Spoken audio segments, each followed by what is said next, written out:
মনে হয় চলে আসছেন প্রথম আকাশে, আয়েশা চিৎকার দিতে থাকেন, হাল মিন মুস্তাগফির ফাগফির আলা, কে আসিস মাপ চাস, আমি মাপ করার জন্য চলে আসছি। আয়না তোকে ভালোবাসি, ভালোবাসি। ডাকছিলেন কেন জানেন? একটু আগে না বললাম, ভালোবাসে এই জন্য নজরদারিতে রাখতে চান না। ইয়াফু আন কাসীর, অনেকগুলা মাফ করে দেন।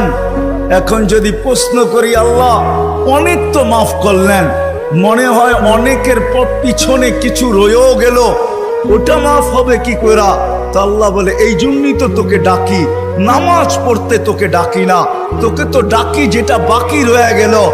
আমি তো অনেকটা মাফ করে দিলাম, কিন্তু কিছু যে রয়ে গেল, তুইও ভাবতেছিস রয়ে গেল, আমিও ভাবতেছি রয়ে গেল, তোকে তো ভালোবাসি, একটু যে রয়ে গেল, নামাজ পড়তে তোকে ডাকি না, তোকে ডাকি মাফ করার জন্য। এই জন্যই তো হাদিস বলে, আসসালাতু ইলা সালাতি কাফারা, এই জন্য ডাকি তুই মসজিদে পা দিতে দেরি, মধ্যবর্তী গুনাহটা, বাকি গুনাহটা মাফ করতে দেরি করবে, এই জন্য তোকে ডাকি,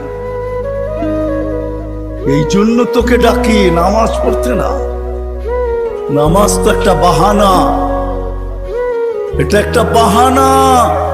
বললাম না, ইয়াফু আন কাসীর, অনেকগুলা মাফ করে দেই, কিন্তু কিছু একটা কথা থাকে, মালিক অনেক তো করে দিলেন, মনে হয় তার পিছনে আরো কিছু বাকি রয়ে গেল, ওটা মাফ হবে কি করে?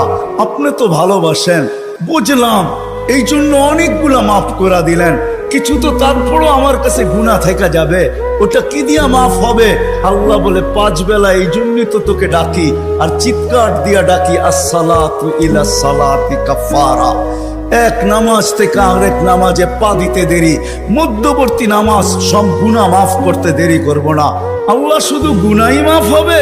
আল্লাহ বলে, শুধু গুনাহ মাফ হবে না, ওয়াজাবা আলাল মাজুর আন ইউকরিমা যায়ের, তুই পা দিতে দেরি, শুধু গুনাহ মাফ হবে না, সম্মানের মালাটা তোর গলায় পরায়া দিতে দেরি করব না।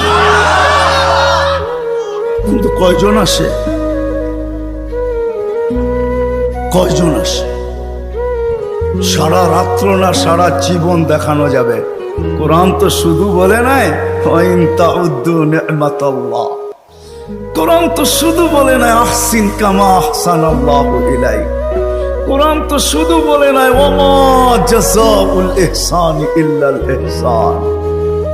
লাল কুঠিয়ালা